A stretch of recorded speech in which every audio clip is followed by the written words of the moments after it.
as we've been saying throughout the morning, regardless of what transpires in designation, the rip current risk because of this is going to be high as we head in through the weekend off the Florida coast. Unfortunately, the rough surf has already turned deadly down south. We're talking about a mother and a father. They were vacationing with their 6 children. The parents got caught up in rip currents.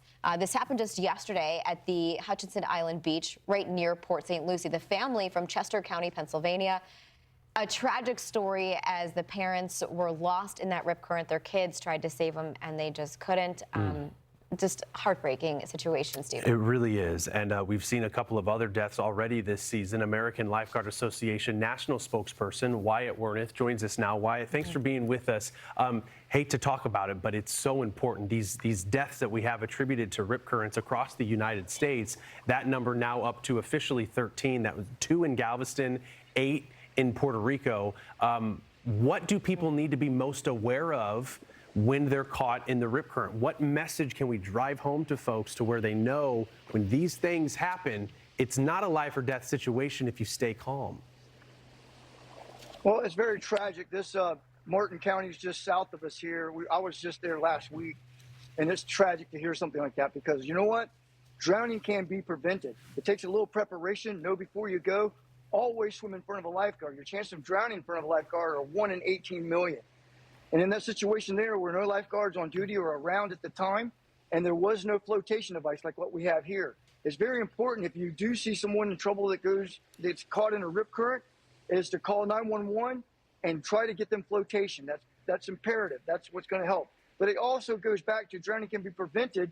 And if you do some research and do a little extra work and finding out where those lifeguards are, what the hours are, or what the conditions are on the beach by checking AccuWeather, then you'll know that you should be in certain areas at certain times of the day, and it'll be a safer day. Yeah, and I want to ask you, too, I mean, when you talk about the family, unfortunately, the couple that lost their lives from the Philadelphia area, so it's not like, you know, I don't know what their experience was with the ocean, but most people don't have much experience with the ocean or even the lakes at that point that can get these rip currents. So when they head to the beach, what are some of the signs they can look for at the beach, whether it's looking at the flags that are out there, or maybe even some of the signs within the water, they can know it's not a good time to get in?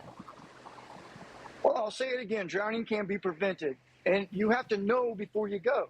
If you're going to an area that you're not familiar with, look on the internet, find out the conditions, the weather channel, the AccuWeather channels, find out where the lifeguards are, look at the signs. There's a flag system, kind of like a stop sign, red, yellow, green. Red meaning don't go, they're flying today. And also it starts on the beach. Where there's a dip, there's a rip. Where I'm looking right now, right in front of me, the way I'm facing, I'm watching people swim in what I consider a rip current, and they have no idea. So you have to educate yourself about the hazards. No different than going to the forest. You would take bear spray, not go in the areas where the bears and the lions are. So the same thing when you come to the beach, you just have to prepare. Be aware of your surroundings, know what's going on, and as we've been talking about, tropical trouble already beginning to cook up so close to shore, whether that be the Texas coastline, the Florida coastline, Gulf, or Atlantic-facing sides of the beach. We got to be aware. We appreciate your time this morning. American Lifeguard Association National Spokesperson Wyatt Werneth, thanks for joining us on Weather Command. Thanks for having me.